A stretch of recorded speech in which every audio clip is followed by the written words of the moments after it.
요한계시록 3장 14절부터 읽겠습니다. 라오디게아 교회의 사자에게 편지하라. 아멘이시오. 충성되고 참된 증인이시오. 하나님의 창조의 근본이시니가 이르시되 내가 내 행위를 아노니 내가 차지도 아니하고 뜨겁지도 아니하도다. 내가 차든지 뜨겁든지 하기를 원하노라. 내가 이같이 미지근하여 뜨겁지도 아니하고 차지도 아니하니 내 입에서 너를 토하여 버리리라.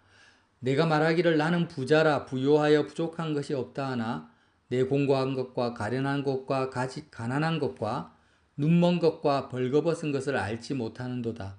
내가 너를 권하노니 내게서 불로 연단한 금을 사서 부요하게 하고 흰옷을 사서 입어 벌거벗은 수치를 보이지 않게 하고 안약을 사서 눈에 발라 보게 하라. 무릇 내가 사랑하는 자를 책망하여 징계하노니 그러므로 내가 열심을 내라 회개하라. 볼지어다 내가 문 밖에 서서 두드리노니 누구든지 내 음성을 듣고 문을 열면 내가 그에게로 들어가 그와 더불어 먹고 그는 나와 더불어 먹으리라.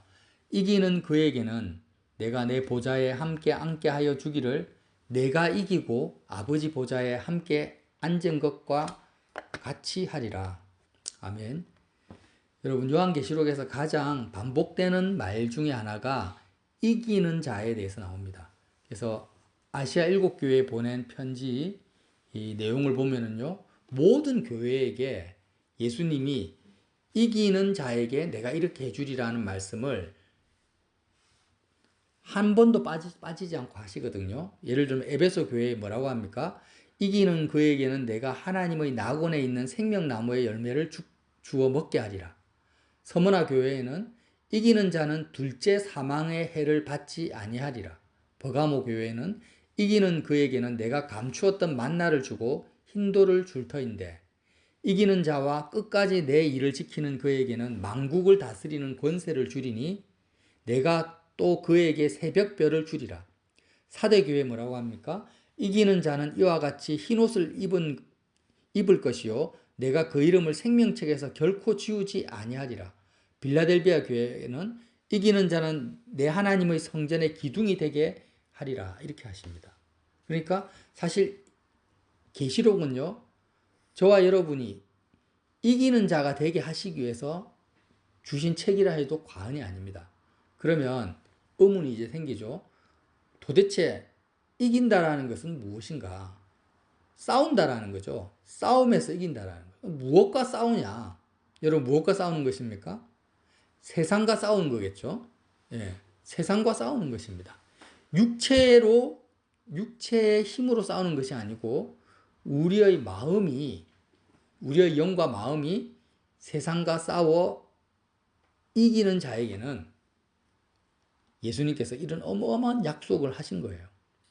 그래서 오늘 말씀에도 이기는 그에게는 내가 내 보좌에 함께 앉게 하여 주기를 내가 이기고 아버지의 보좌에 함께 앉은 것과 같이 하리라. 죽어서 우리가 하나님의 보좌에 실제로 앉게 되겠지만, 하나님 보좌 우편에 앉게 되겠지만, 예수님과 함께. 지금 이 말씀은 이 땅을 살아가는 모든 저와 여러분에게 지금 우리에게 해당되는 말씀이거든요. 우리가 그렇게 계시록을 배웠잖아요. 지금 어떻게? 내가 지금 이 삶을, 우리 세상을 살아가는데 저와 여러분이 예수님을 통해서 우리의 마음이 세상을 이기면 지금 육체는 이 땅에 있지만 나의 실질적인 내 영혼과 마음은 하나님 보좌 우편에 예수님과 함께 앉게 될 것이다. 그래서 우리 십자가 생활하는 뭡니까? 내가 세상에 대해서 죽고 실제로 내 마음이 하늘 보좌 우편에서 하나님을 마주보고 하나님 아버지를 내가 가지고 먹고 마시고 하나님 부자가 되는 거잖아요. 그런데 그렇게 하나님의 보좌에 실제로 내가 안침받은 그 은혜와 축복을 누리는 그 삶을 보장해 준다라는 거예요. 예수님이 오늘 라오디게아 교회에게. 아멘. 어떻게 하면? 이기기만 하면. 아멘. 이긴다라는 그 의미에 대해서 우리가 정말 잘 알아야 되겠죠. 선명하게 구체적으로 알아야 됩니다. 않으면 너무나 추상적으로 이해를 하면 안 돼요. 그럼 이긴다라는 게 뭐냐? 한마디로 말하면 이런 거예요. 이 세상을 우리가 즐기려면 뭐가 필요합니까? 육체의 오감각이 필요하죠. 눈으로 보고 듣고 내가 감각으로 느끼고 맛을 느껴야 되잖아요. 육체의 오감각이 필요해요. 그러면 세상을 즐기려면 내 육체의 오감각이 필요한데 세상을 이긴 자는 육체의 오감각이 다 없어져도 전혀 상관이 없는 자입니다. 세상을 이겼기 때문에. 그러니까 우리가 시각을 상실했다. 청각을 상실했다 하면 사고로 내가 사고를 났어. 질병이나 사고로 내가 시각과 청각을 다 잃어버렸어요. 그러면 보통 일반적인 사람한테는 그것이 얼마나 큰 타격이 될 것이며 충격이 되겠습니까? 그러나 세상을 이긴 사람한테는 시각과 청각뿐만 아니라 육체의 오감각을 다 잃어버려도 전혀 나의 기쁨과 만족에는 상관이 없는 상태. 그게 뭐예요? 세상을 이긴 자라는 거예요. 제가 조금 더 실제적인 적용을 하려고 이렇게 좀 극단적인 표현을 쓰는 거예요. 그럼 세상을 이긴 자는 뭐냐? 내가 이 땅에 나의 명의로 소유된 모든 재산, 또 내가 육체를 가지고 맺고 있는 모든 인간관계, 가족관계, 남편, 아내, 자녀, 직장, 내가 이 세상에 관계된 모든 것을 실질적으로 다 잃어버려도 나의 기쁨과 만족에는 아무 영향을 못 주는 상태가 어떤 상태입니까? 세상을 이긴 상태라는 거예요. 그러니까 우리는 막 평생을 열심히 일해가지고 전세금을 모았어. 근데 그 전세금을 사기를 당했다 생각. 요즘 전세 사기 많잖아요. 그러면은 그런 사람들에게 얼마나 큰 타격이 되겠습니까? 내가 20년, 30년을 모아서 전세 자금을 모았고 또 집을 살 수 있는 주택 구매 자금을 모았는데 하루아침에 사기를 당했다. 그럼 인생을 사기당한 느낌이 들 거잖아요. 그런데 세상을 이긴 사람한테는 그런 사건조차도 나의 기쁨과 만족에 침해가 안 된다라는 거예요. 대단한 거죠. 도대체 어떻게 이렇게 초월적인 삶을 살 수 있는가? 왜 그렇습니까? 예수님을 실제로 소유하기 때문이에요. 예수님을 실제로 가진다니까. 만물이 그리스도로 말미암았고 그리스도를 위해서 창조되었는데 이 모든 만물을 통치하시는 예수님을 내가 나의 소유로 나는 그리스도의 것이요 그리스도는 내 것이 되는 거예요. 이거는 이론이 아닙니다. 실제적인 그 상태, 예수님을 소유한 상태가 되면 세상을 어떻게 됩니까? 이길 수 있다라는 거예요.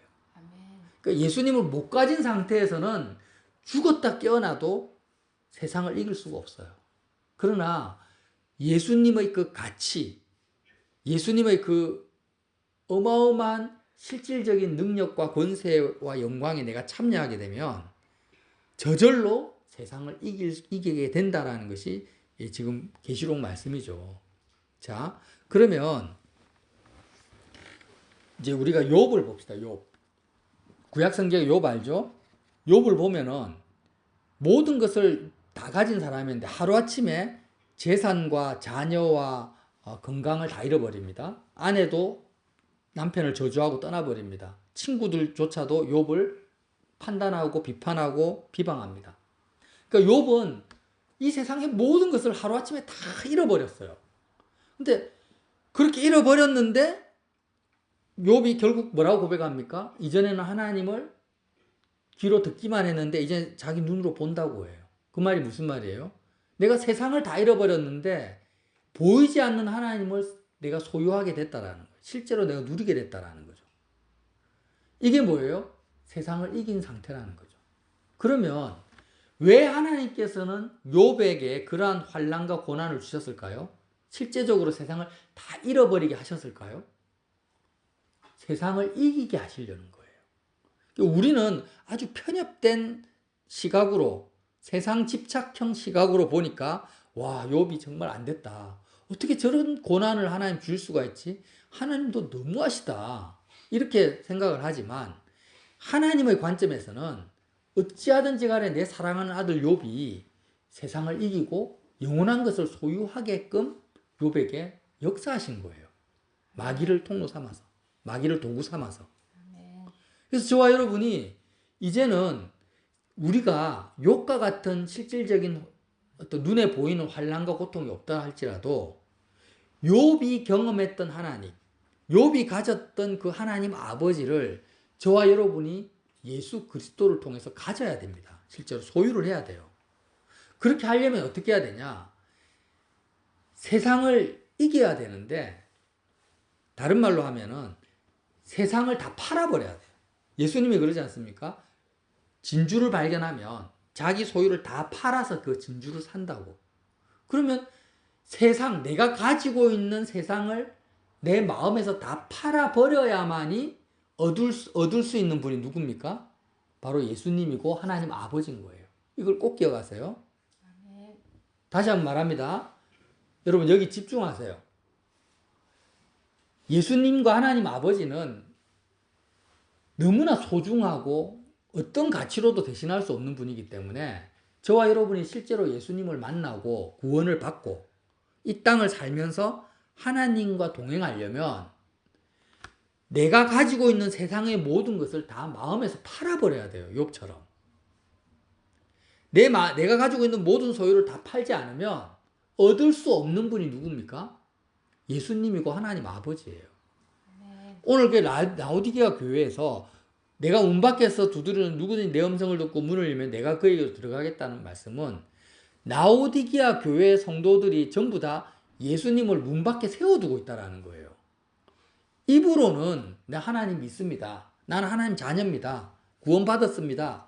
말하고 있지만 실제적으로 예수님이 보시기에는 라오디게아 교회 성도들은 하나님을 전부 문 밖에 세워두고 있는 사람들이 영접을 안 하고 있어요. 예수님을 불신자들에게 한 말이 아니에요. 불신자들에게 한 말이 아니라 너희들이 지금 예수님을 영접하지 않고 있어. 문전박대하고 있어. 왜? 세상의 그 돈이나 물질이나 세상에서 주는 그런 행복이나 권세 이 모든 것들을 하나님보다 더 소중하게 붙들고 있기 때문에 결국에는 예수님을 영접하지 못하고 있다는 거예요. 그러니까 우리에게 똑같이 적용을 해야 됩니다. 만약에 내 마음속에 예수님보다 더 소중한 게 있어요. 내 시집가고 장가가는 게 나는 더 소중해. 내 자녀가 눈에 넣어도 아깝지 않은 내 자녀가 나는 더 소중해. 내 자녀가 없으면 못 살아. 내 남편이나 아내가 없으면은 나는 못 살겠어. 내 직장을 잃어버리면 난 정말 죽을 것 같아. 건강을 잃어버리면 나 어떻게 살지?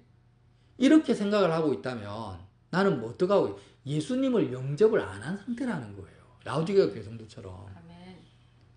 영접한다라는 것은 제가 전에도 말했듯이 손님이 이렇게 집에 오면은 그 손님에게만 집중을 하죠. 손님이 왔는데 내가 방 안에서 텔레 보고 있다든지 스마트폰 하고 있다면 그럼 손님을 영접하는 게 아니잖아요. 무시하는 거잖아요. 그래서 손님을 영접한다라는 것은 그 무엇보다도 우리 집에 온 그 귀빈을 집중을 하고 그 귀빈이 지금 내가 하는 어떤 일이나 사건보다도 더 소중한 분입니다. 당신이 나에게 가장 지금 이 시간 나에게 가장 가치 있는 분입니다 라고 받아들이는 것을 영접이라고 해요. 그러면 여러분 보세요. 예수님을 우리가 영접을 해야 구원을 받자. 하나님 자녀가 돼. 영접하는 자 곧 그 이름을 믿는 자에게는 하나님의 자녀가 되는 권세를 주신다고 하셨잖아요. 그러면 예수님을 영접한다라는 게 뭐예요? 지금 내가 가지고 있는 물질이나 인간관계나 내 건강이나 이 땅에 있는 어떤 것보다도 썩어 없어질 것, 심지어는 내 목숨보다도 뭐가 더 중요하다고요? 예수님이 나에게 더 소중한 분이에요. 예수님이 내 생명이에요. 예수님이 나에게 가치예요. 욥처럼 자녀를 잃어버리고 건강을 잃어버리고 내 재산을 다 잃어버려도 예수님이 나에게 더 소중해요. 라고 그렇게 예수님을 내 마음으로 받아들이는 것을 뭐라고 합니까? 예수님을 그리스도로 영접한다. 이렇게 표현을 하는 거예요. 근데 많은 사람에게 너 예수님 영접했어 하면 다 영접했대요. 다. 뭘 영접해요 도대체? 뭐가 영접했어요? 예수님 영접했으면서 왜 돈 욕심 부리고 예수님 영접했다면서 이 세상 염려 걱정하고 살아요. 다 거짓말 아니에요? 예수님 영접한 게 아니에요. 그래서 오늘 라오디게아 교회에게 예수님이 그러는 거예요. 네가 지금 다 나를 영접했다고 하지만 영접한 게 아니야. 오히려 차지도 덥지도 않아서 내 입에서 너를 토하여 내치고 싶다. 너무 가증스럽다라는 거예요. 응? 말은 예수님 사랑합니다. 예수님 영접했다 하지만 실제로는 너의 행위를 보고 너의 마음 상태를 보니까 정말 여러분 정말 입에 있잖아요. 맛있는 음식을 먹으면 잘 넘어가잖아요. 근데 썩은 음식을 먹는다든지 구더기가 버글버글 씹었는데 벌레가 나와. 그러면은 어떻게 하면 여러분 으악 하고 토하잖아요. 예수님이 말로만 영접했다고 하는 사람들을 접할 때 그런 상태는 내가 토하여 내치고 싶다라는 거예요. 여러분 이거 심각한 거예요. 그래서 다른 거 다 필요 없어요. 우리는 내가 세상적으로 도덕적으로 선하지 않아도 괜찮아요. 무식해도 괜찮아요. 가난해도 괜찮아요. 건강이 없어도 괜찮아요. 사람들이 나를 미워하고 천대해도 괜찮아요. 뭐만 하면 돼요? 예수님만 영접하면 돼요. 아멘. 예수님만 영접하면 하나님의 자녀가 되고 세상을 이기고 오늘 아시아 일곱교회에 약속하신 모든 축복과 복을 다 받습니다. 하나님의 성전 기둥이 되고 둘째 사망을 받지 않고 하나님 낙원에 있는 생명나무 열매를 먹고 예수님과 함께 흰옷을 입고 하늘 보좌에 예수님과 함께 같이 앉게 돼요. 뭐만 하면 예수님만 영접하면. 아멘. 근데 이거 하나를 안 하는 거예요. 예수님이 그 정도로 각 개개인에게 실질적인 가치가 없어요. 자, 그러면 한번 봅시다. 우리가 요즘 구약 말씀을 듣는데 이스라엘 백성이 출애굽을 합니다. 출애굽을 하죠. 애굽을 탈출합니다. 근데 애굽의 왕은 바로입니다. 애굽을 탈출시키기 위해서 하나님이 어떤 기적을 베푸릅니까? 애굽에 10가지 재앙을 어마어마한 재앙을 내려가지고 이스라엘 백성을 끄집어내요. 어디로요? 광야로. 이게 이해가 됩니까? 아니 10가지 재앙과 기적 정도면은 애굽의 정권을 10번을 바꿀 수가 있어요. 당장 그 정도의 능력이면 바로 왕부터 시작해가지고 하루 저녁에 모든 이스라엘 백성을 핍박하는 모든 사람을 싸그리 다 죽여버릴 수 있어요. 그럴 능력이에요. 그런데 왜 그렇게 애굽 바로 왕부터 이스라엘 백성을 괴롭히는 모든 사람들을 하루아침에 다 죽여버리고 거기에다가 모세를 왕으로 세우고 모세를 따르는 이스라엘의 12장로를 대신으로 세워버리면 끝나는 거 아니에요? 근데 하나님 왜 그렇게 안 하고 굳이 이스라엘 백성을 광야로 끄집어냈냐고. 아무것도 없는 광야로 끄집어냈습니까? 왜 그렇습니까? 애굽이 뭘 상징해요? 세상을 상징하잖아요. 세상의 풍요와 다산을 상징해요. 그러면 세상을 이긴다라는 그 의미는요. 이스라엘 백성이 바로 왕의 그 지배 속에서 벗어나는 것처럼 내 마음이 세상으로부터 벗어나는 걸 말해요. 다시 한번 말합니다. 이긴다라는 계시록에 나오는 이긴다라는 의미가 뭐라고요? 내 마음이 세상을 빠져나오는 거예요. 빠져나와 버려. 세상에 있는 것들을 많이 가지는 게 아니에요. 세상에서 가장 많이 가진 사람은 바로 왕이잖아요. 하나님이 그 어마어마한 기적으로 애굽을 통째로 다 내가 가지게 하실 수도 있는데 그렇게 하지 아니하시고 이스라엘 백성을 애굽에서 출애굽시킨 것처럼 저와 여러분이 세상을 이긴다는 의미는 세상을 소유하는 것이 아니라 마음이 세상에서 빠져나오는 거죠. 빠져나와서 어떻게 합니까? 광야에서 영이신 하나님께 제사를 드려요. 하나님을 섬깁니다. 그러니까 세상을 이기는 것은 똑같죠. 세상을 마음이 빠져나와서 영이신 하나님을 내가 만나고 가지는 것을 세상을 이긴다라고 말을 하는 거예요. 그러면 이제 봅시다. 세상을 빠져나오는 방법이 뭐예요? 애굽의 10가지 재앙입니다. 특별히 마지막 재앙, 애굽의 장자를 죽여버리고 유월절을 지키는 거예요. 애굽의 장자가 죽을 때 이스라엘 백성은 뭐합니까? 어린 양의 피를 문지방에 바르고 어린 양의 고기를 먹고 그 다음날 바로 빠져나오잖아요. 그러니까 10가지 재앙의 가장 대표적인 게 마지막 재앙인데 장자의 죽음인데 이것이 바로 유월절 사건이고 유월절 사건이 의미하는 것이 뭐예요? 십자가에서 어린 양 대신 유월절 어린 양 대신 예수님이 십자가에서 죽는 거예요.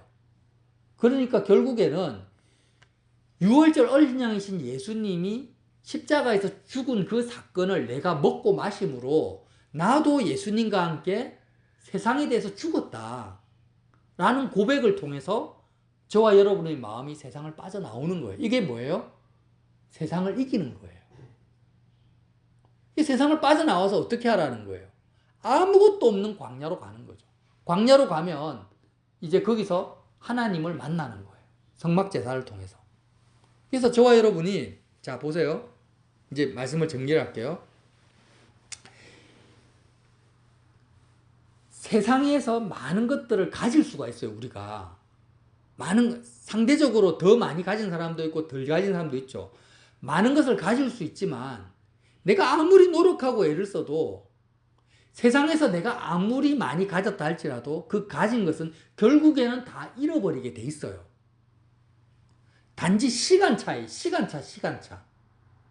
그렇잖아요. 내가 100억을 벌었어. 그러면은 100억을 통장에 재놓아도 내가 나이가 들면은요, 맛있는 걸 먹어도 맛을 못 느껴요. 맛있는 거를. 그리고 내가 어디를 가고 싶어도 내 체력이 못 받쳐줘요. 100억의 효용성이 시간이 지나면은 떨어져요, 그게. 결국에는 내가 죽잖아. 죽으면 어떻게 돼요? 그 돈은 나와 아무 상관이 없어요. 하루아침에 나와 상관이 없어져요.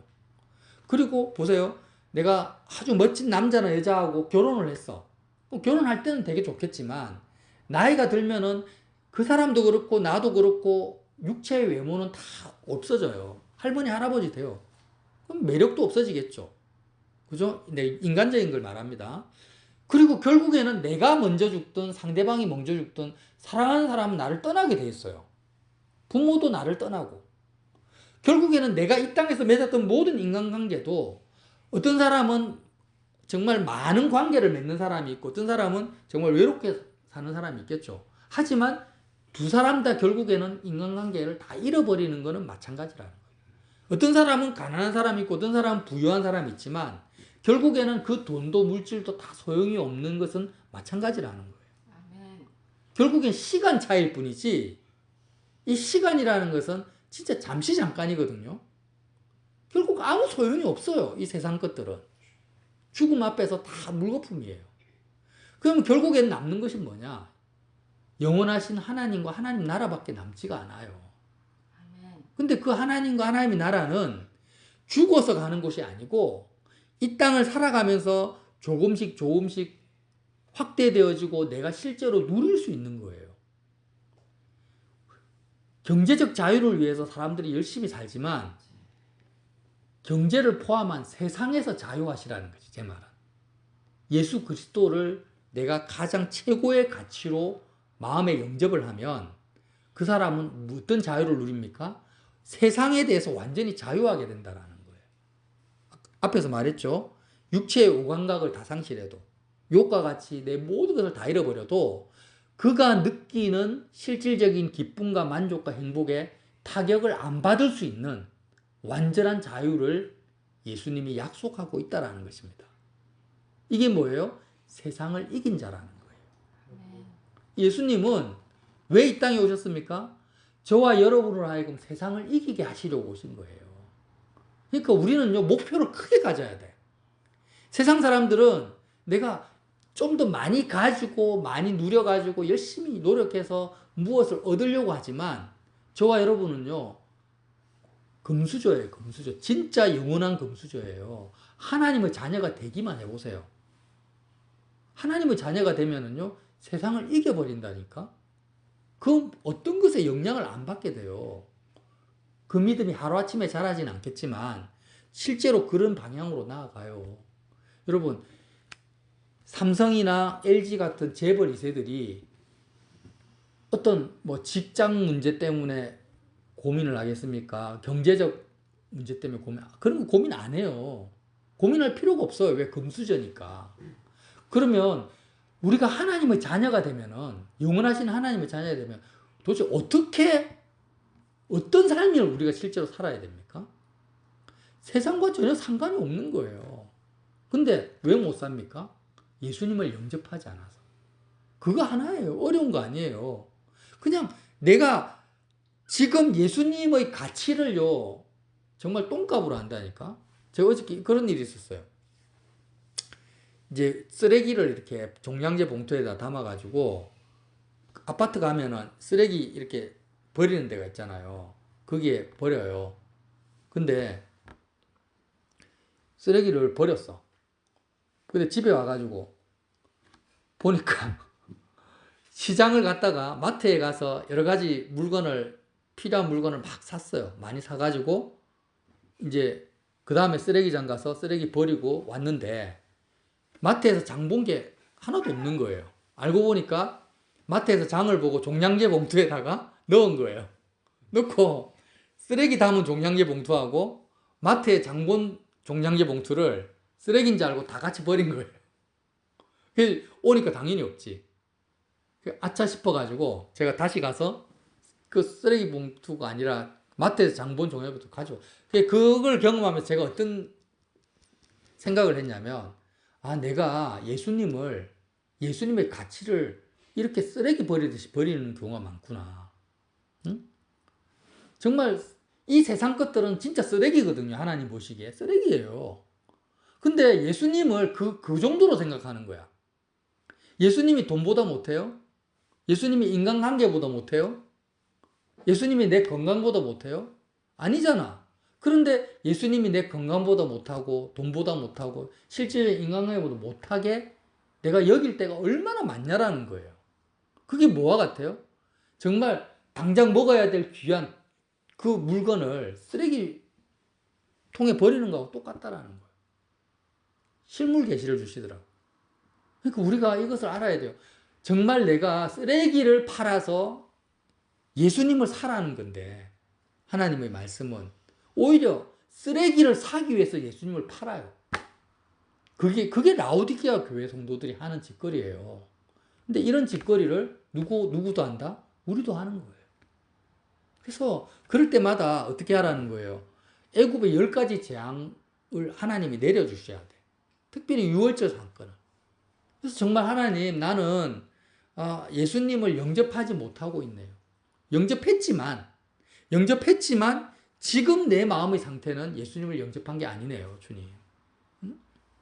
예수님, 내가 이제 다시 예수님을 영접하겠습니다. 예수님이 내 마음의 문을 두드리고 있는 소리를 우리가 들어야 돼요. 언제 두드리십니까? 아무개야, 네가 지금 무엇을 추구하고 있어? 무엇을 위해서 너가 달려가고 있어? 뭐냐? 나 예수가 아니구나. 나는 네 마음을 두드리고 있어. 너가 뭘 해도 좋아. 하지만 먼저 나를 영접해.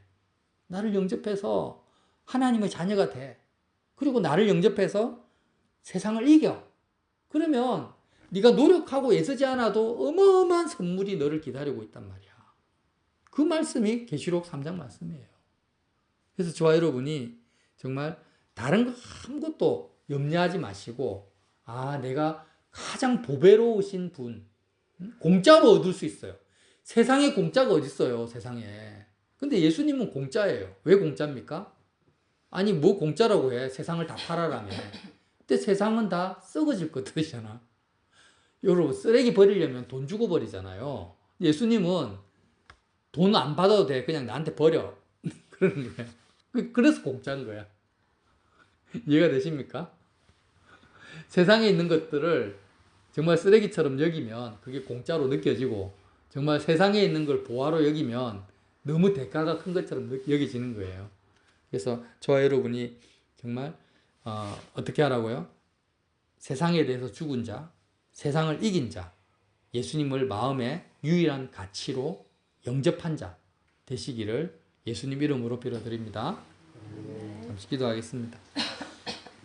하나님 아버지, 정말 한 가지만 하면 되는데, 유월절 어린 양 되신 예수님을 이 세상 어떤 것보다도 실제로 귀하지 않습니까?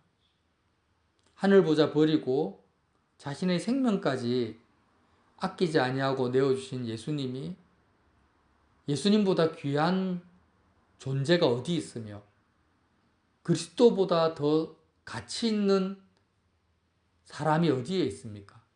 그 예수님을 나에게 주셨는데 내가 왜 다른 것을 가치 있게 여기면서 예수님을 쓰레기통에 버립니까? 마귀에게 속지 않게 하시고 먼저 내 마음의 문을 두드리는 그리스도의 음성을 듣게 하여 주시옵소서. 예수님 이름으로 기도드립니다. 아멘.